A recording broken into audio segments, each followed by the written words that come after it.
Welcome to the Perdictive Playbook. I am your host, John Ryan, and I'm pleased to have my good friend and pal, Albert of Analytics Capper, along with me today.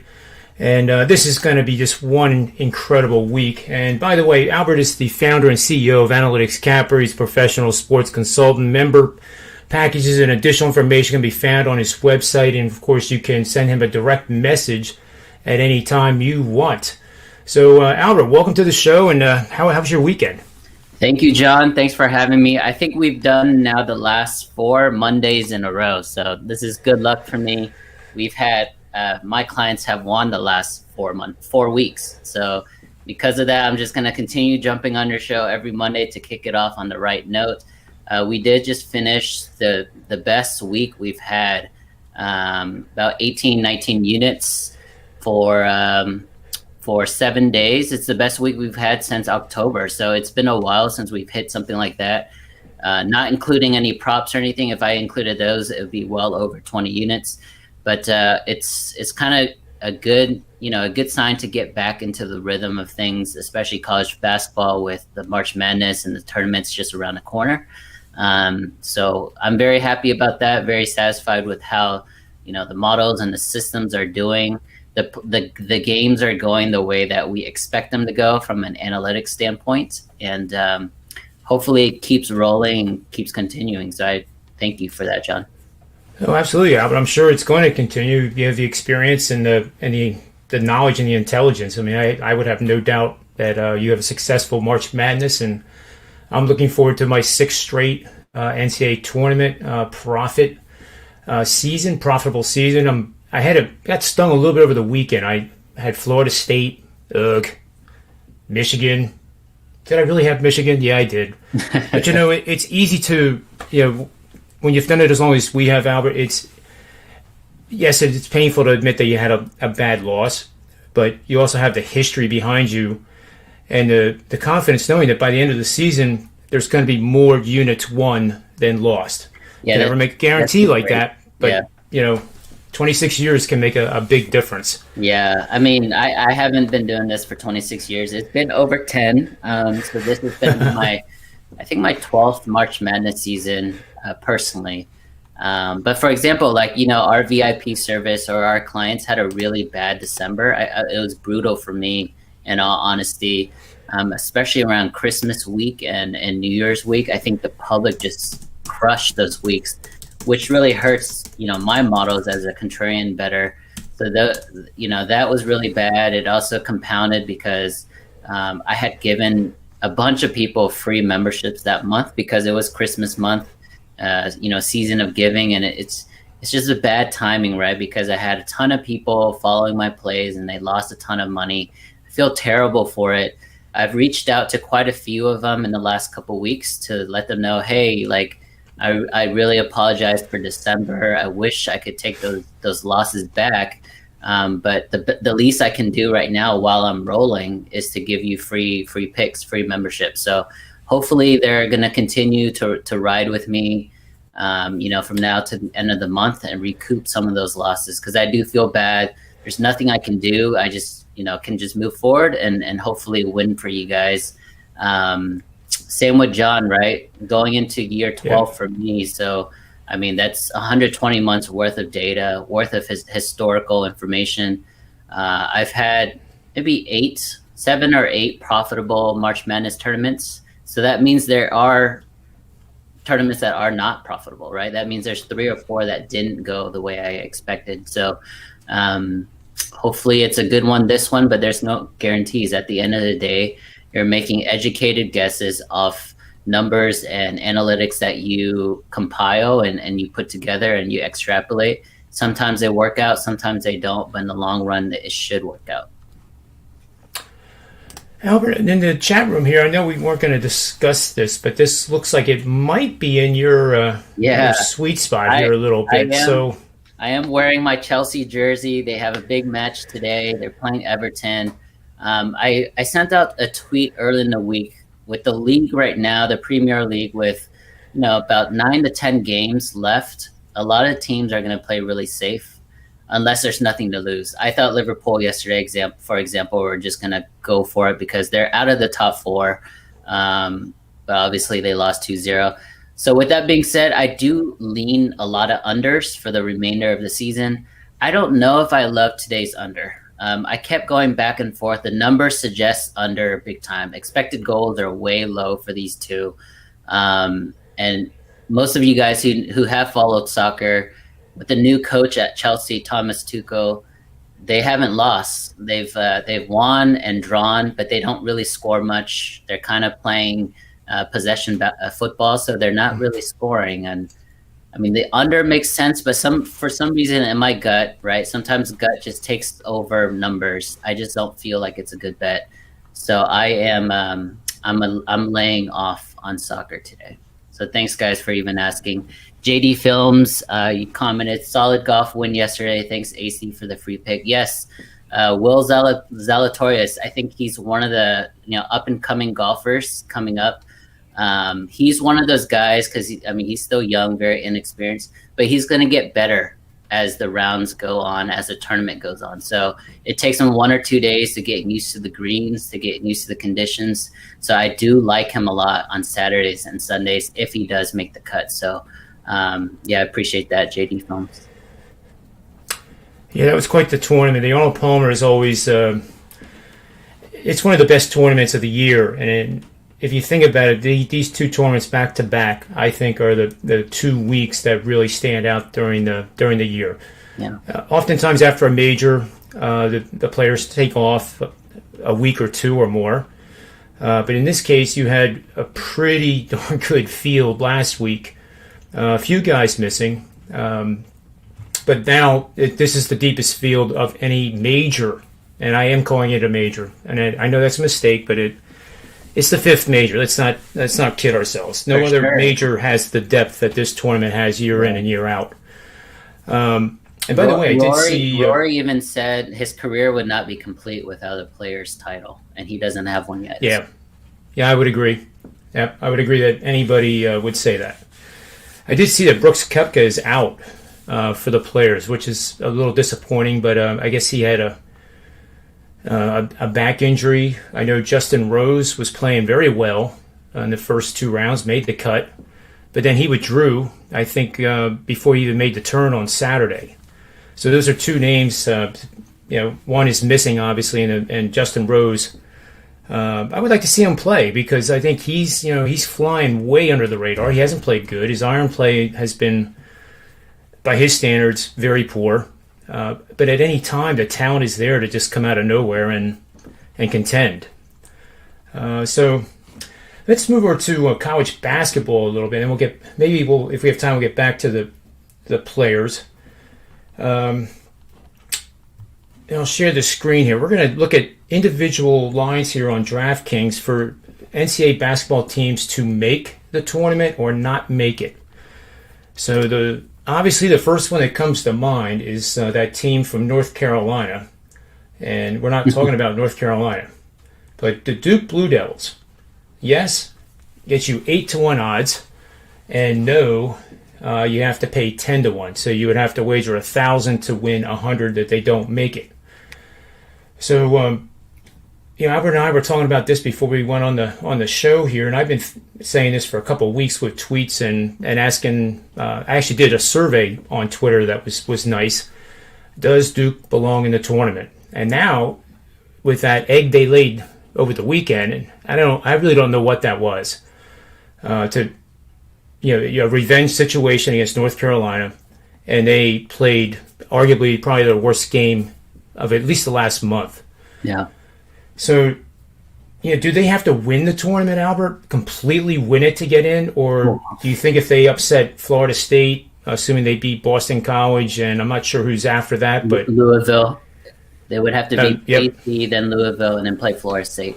I think it depends on how they beat Florida State. Obviously, we both don't think they're going to beat Florida State, but let's say they do, hypothetically, and they do it in dominating fashion, then I think it'll be good enough for the committee to put them in. I mean, every committee is going to try to get Duke in there, even in down years.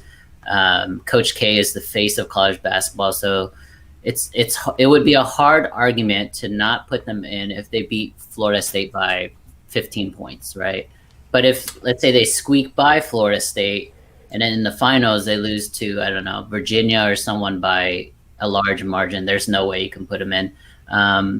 So the safe route for them is they got to win it. They got to win 4 games. Yeah, and I agree. I don't think they're going to make it. I'm not wishing anything bad on any team. I'm not rooting against them, but I just don't think they have the resume. And this past weekend did not help. Yeah. Because we're also looking at a North Carolina team that is average at best from previous seasons. So to lose the way they did and give up 90-some points, that's just not the type of contribution to your resume that you want. No, and North Carolina is not good. They have a good front line, solid depth at the center position, but their wings and their guards are terrible. So the fact that North Carolina dominated you like that in a huge rivalry game, I mean, it's a really bad showing. There's one here in the other conference here with Xavier, and I hope everybody can see the odds here. I'm just going to enlarge it a little bit. So there. So now we have Xavier down here. Yes, minus 118. No, minus 106. You have a pretty tight market for a prop bet. We're so used to seeing what we saw with the Duke Blue Devils being 200 basis points between the two lines. But here you almost have a line that is almost like a game. And I am bullish on Xavier. And it gets very complicated when you try to figure out what do they need to do to make the tournament. What do they need to do in their conference tournament? Because you have other teams that are also vying for that bid, such as Wichita State, St. Louis, Drake, even Hartford is on the radar right now. And then you have Norfolk State. If they win that conference, then that opens up another. That takes away another bid. Granted, the Ivy League is not playing this year, which is one extra bid. But what do you think? I think those odds suggest that they just need to win one game. So I like it. I don't know who they're playing on Wednesday or Thursday. Maybe you can look that up now. But sure, I'll give it a quick scan here. I think that's a strong tell to me that Xavier just needs to win one game. Drake is out, for example. Hartford is still a long shot. They're going to want a big team, and I think Xavier is going to fit that mold. Let's see here. I guess they are playing Thursday, and it's... According to Ken Palm, who's one of the college basketball gurus, he ranks Xavier as the 60th team in the nation. So with that calculation, he believes they should be in. Yeah, and that also puts them as a defined bubble team. First 4 in, last 4 out type of number. Yep. I'm having trouble finding this. I could look it up real quick. Yeah. Let's see here. So they play Wednesday against Butler. Xavier is ranked 7. Butler is 10. They play Wednesday at 5 p.m. Yeah, I was looking at Thursday. I guess that's why I didn't see it. So they were playing at 5 p.m. I just wanted to see what Haslam Metrics has to say here, too.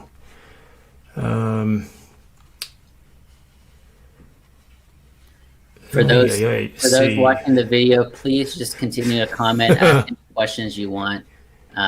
We are going to dive into college basketball today, maybe a little hockey, and then we'll close it out with maybe 1 or 2 comments about the players. But yep, and Xavier, according to Haslam Metrics here, is going to be favored by about 4 to 5 points. I think the market will probably price it in at about 6. Yep. So that is favorable. They're playing Butler. Xavier is 57 on my list of rankings, and then Butler is 110th. So I think you're right. I think Xavier wins, and especially if they win by double digits, they're in the tournament, and that would be good.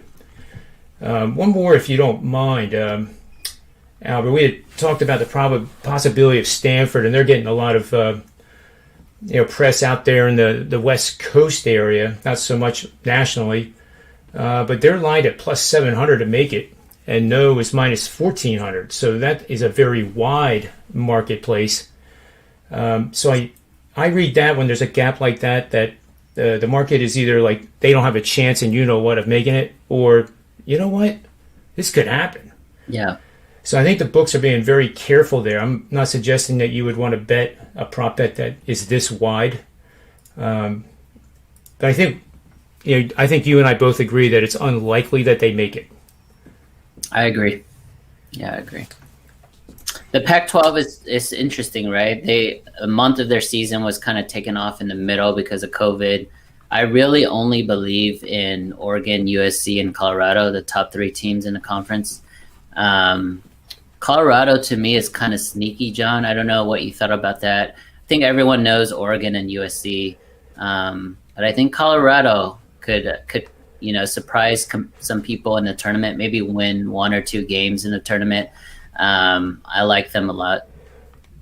I've liked them all year, Albert. We've thought about them positively throughout the season, and we've had some good picks there on them. I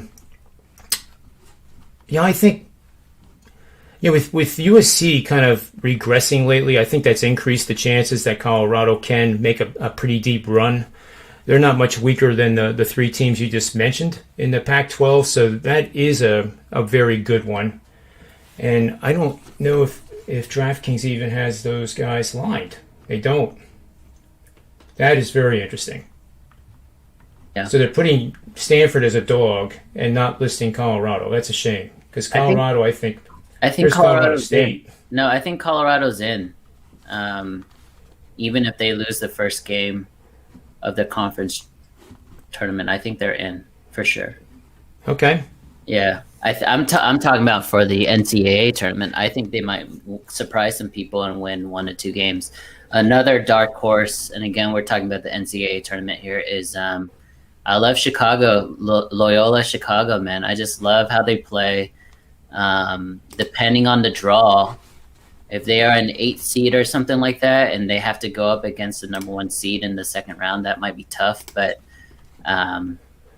they could get lucky and surprise some people. Yeah, and that's one that our fellow team member here in Perdictive PlayBook likes also, Kyle Hunter of Kyle Hunter Sports and Hunter Sports Picks. So I brought up the lines here. They're at 45. He got them at 50. I was able to get him at 50 for a little nibble. Is that to win it all? What's that? Is that to win it all? Yes, that's to win it all, yep. So they're, granted, it's a long shot. I mean, you don't take 4,500 and think you're going to win. Yeah. But it's a good bet, if that makes sense. If you make good bets that have value over time and over the course of a season, over multiple seasons, every once in a while you're going to hit one of these, but you just never know with any certainty at all whether they're going to. But I see Purdue here. Purdue's playing very well, but I still would take Loyola Chicago over Purdue. Yeah. And Villanova now without Gillespie, 25. I think the market readjusted them appropriately. Yeah. It's a shame that he got hurt, but obviously scoring 52 points in a loss at Providence in their first game without Gillespie is certainly not a good sign. And you could go right on the list here, but you're not going to wager Gonzaga. Gonzaga plus 250 is not a smart bet. And if they win the tournament and win every game by 20 points, it's still not a good bet. And that's what I'm trying to kind of teach here a little bit. Michigan plus 450. They lost to Michigan State yesterday. That put Michigan State in the tournament for sure. Agreed. And then it becomes very, it's just tough. Here's a Virginia team that's very good, giving you 20-1. Yeah. Now you're telling me that Gonzaga is that much better than Virginia?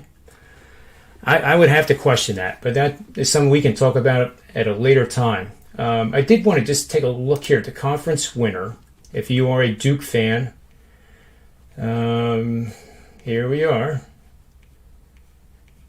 So, yeah. So, And so odds makers. So the way people should read that is they're an 8,000 dog to win the ACC tournament, but they were what were they 800 or plus 600 to make the tournament. yeah, That's a really, really big tell that the odds makers don't believe they need to win the ACC tournament to get in. That means if they just get to the finals, they could be in. That's very interesting. that's a great insight there, Albert, for sure.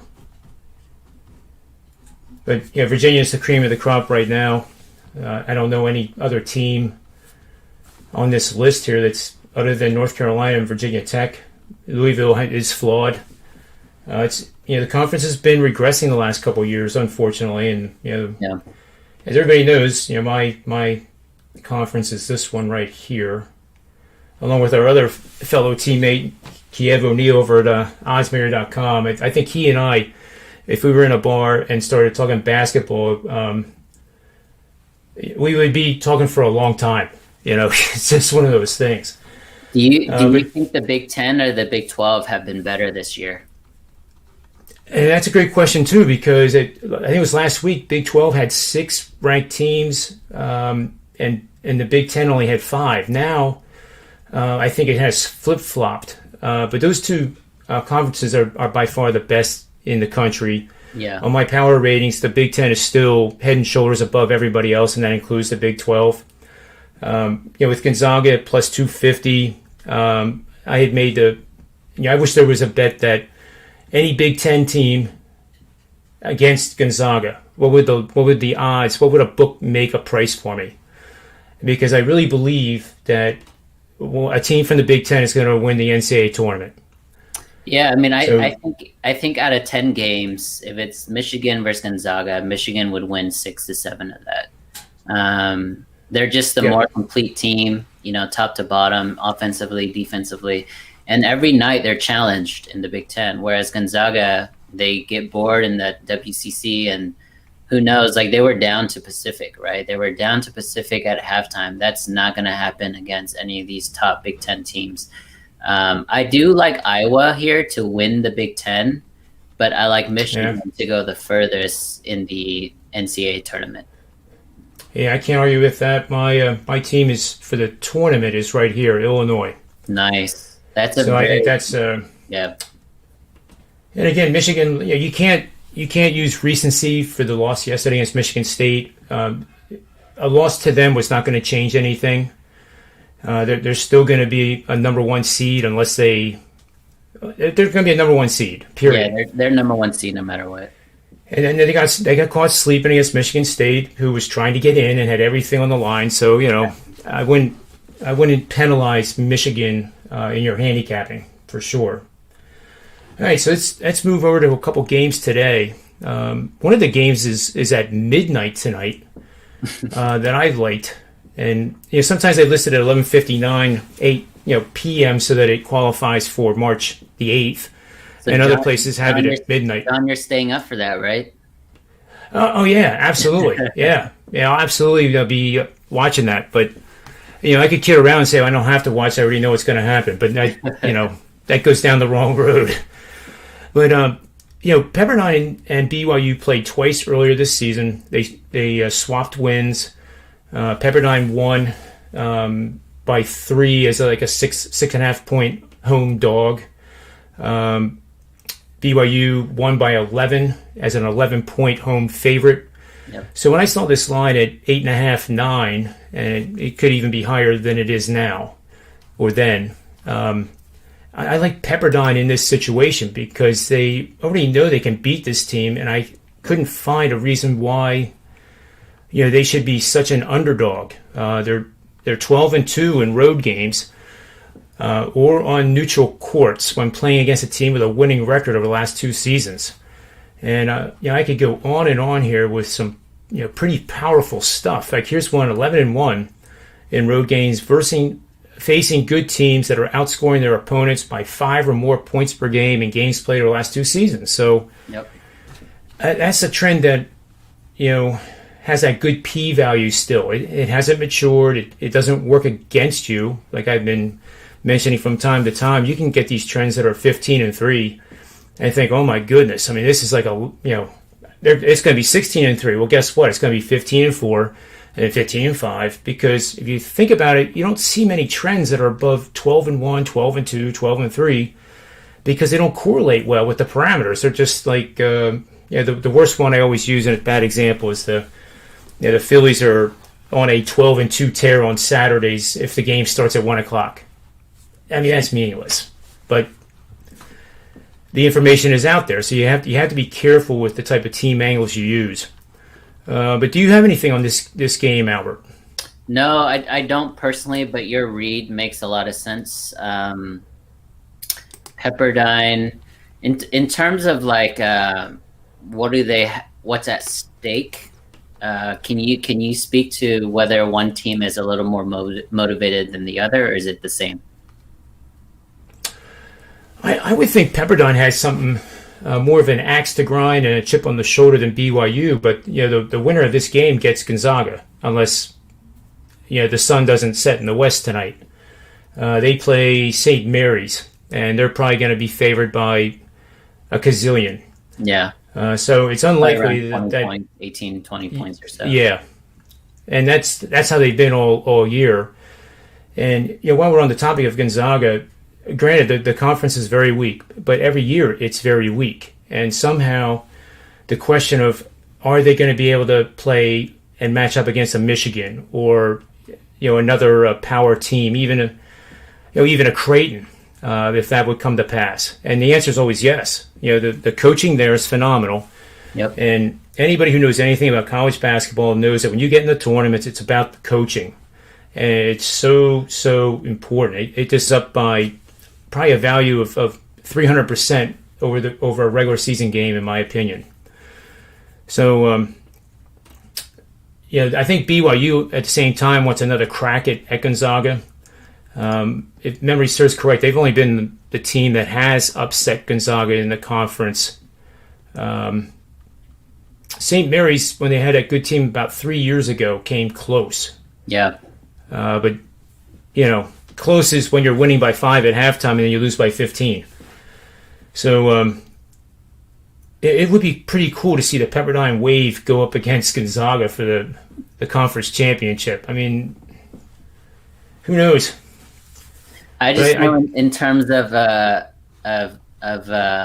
campus sites and beauty. I mean, nothing beats that Pepperdine campus. So for that reason, I'm already on Pepperdine. There is one game I like today. I rode them this weekend. Is Hofstra.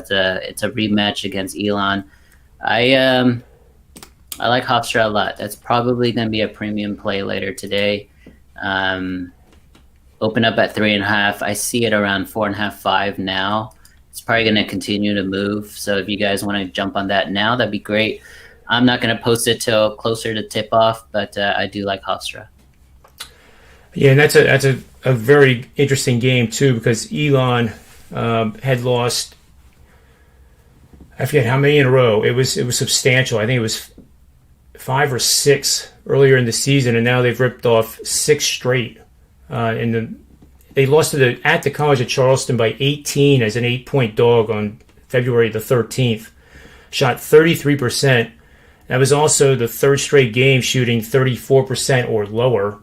It was the 4th out of 5 games shooting 34% or lower. And they looked like a team that was just a wreck.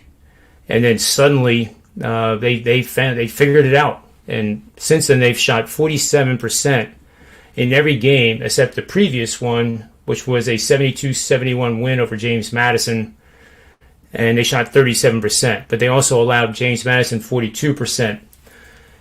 James Madison, very good defensive team, but struggles offensively, so I wouldn't take away much from that defensive presence. But I think the marketplace is trying to play catch-up with Elon, and probably now with the 6-game win streak has overshot it. And you're getting some great value on Hofstra.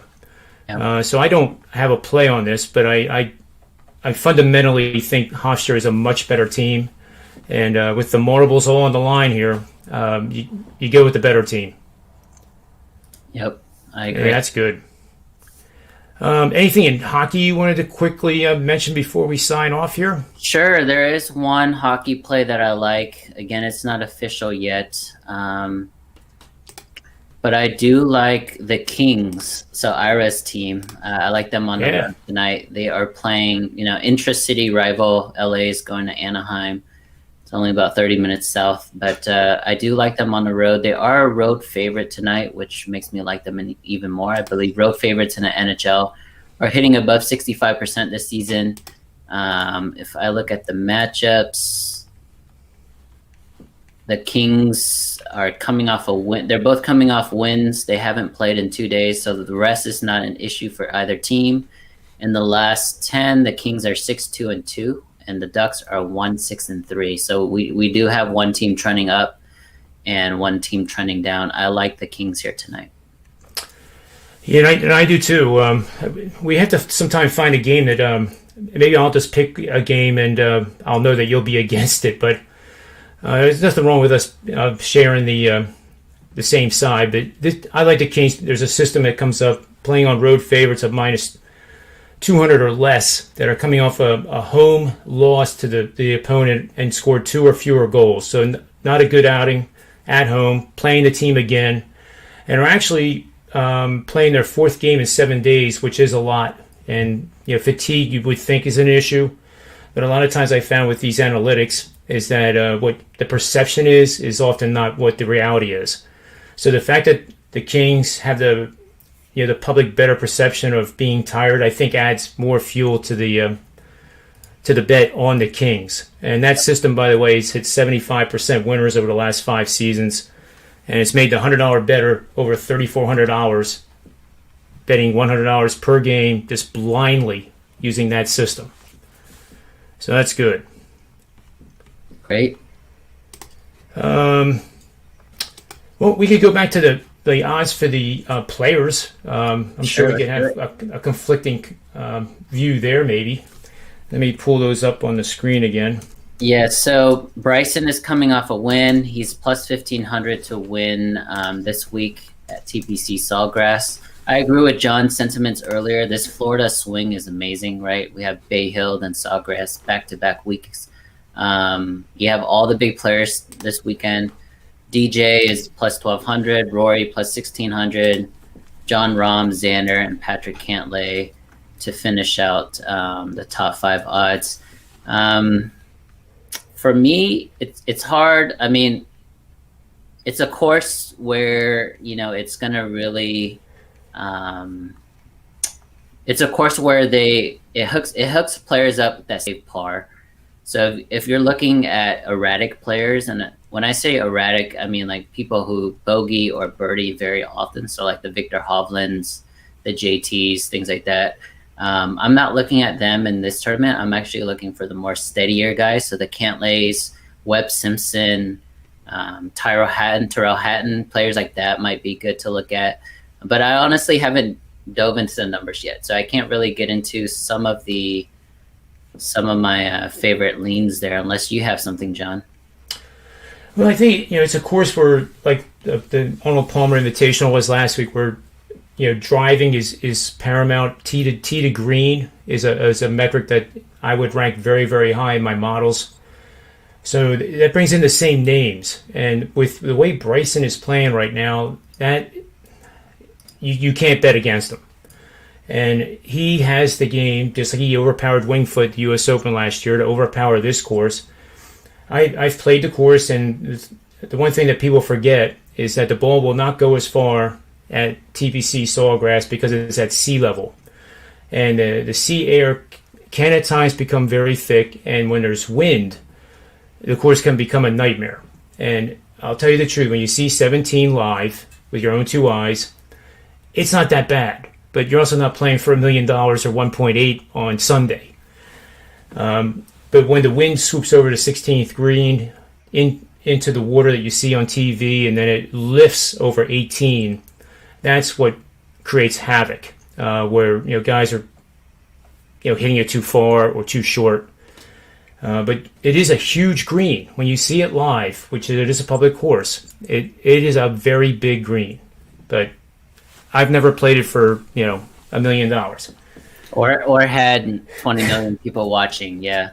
Yeah, and then, worrying that if I hit it in the water, I'm going to get booed and never liked again for the rest of my life. But, with that said, for the people that are watching this and you don't know much about the course, they changed hole number 12. It used to be a little dogleg left, but you couldn't drive it because it was littered with these pot bunkers that Pete Dye likes, and it had moguls or mounds. I mean, it looked like something you would see on a skiing event as opposed to a golfing event. But they got rid of that, and they made it a straightaway par 4. They brought water in on the left side, and in years past, I think this will be the third year that this hole will be in the championship because it's been changed. It plays at 284, and it's a par 4. Oh, yeah. And it's going to be as exciting as 17 because everybody in the field can go for it because the drop area is I think it's like 40 yards away from the green, so you can still get up and down for par. But it's certainly not an automatic eagle, and sixes are definitely possible on that hole, especially if you spray it right, because you'll see there's pine trees and it's a mess. But that'll be fun to watch. I'm excited, John. We gotta watch. We gotta watch golf together sometime. COVID is getting better, so maybe travel restrictions will subside. So maybe I can head up to you and head up to Philly sometime. Oh, that would be awesome. That would be great. But you have some good tracks down there in Dallas too that I've played. That little Hogan's Alley place is pretty good. It's perfect weather right now too in March. The highs are in the mid to upper 60s. So I'm sad we're inside doing the show, but any free time I get, I'm gonna try to go out there and play something. Yeah, that's awesome. Yeah, we'll have to do both, and then we'll take that friend we have out west too, and then force him to take us to Riviera or something. Oh yeah, that'd be awesome. Yeah, that would be a good summer trip for sure. So for our show picks, we have the Kings in hockey, and then we both like Illinois and Iowa to win the Big Ten. And then in the NCAA tournament, Duke does not make it, right? No way. Okay, Duke does not make it, and Loyola Chicago at 45-1 now. We've been mentioning that for many, many weeks. Kyle Hunter is on board with that as well. And then I think that was it for the show. Am I missing anything? I like Hofstra. I think Hofstra is a play for me. Yep. For college basketball. I think my two plays were Hofstra and the Kings hockey. So that's all I have. And I had Pepperdine and then those Illinois to win the Big Ten, which starts tomorrow. Yep. All right, Albert, I appreciate your time. I'm sure you'll be on the show again this week. Always a fun time. So for the Perdictive Playbook, I am John Ryan, and may all the wins be yours.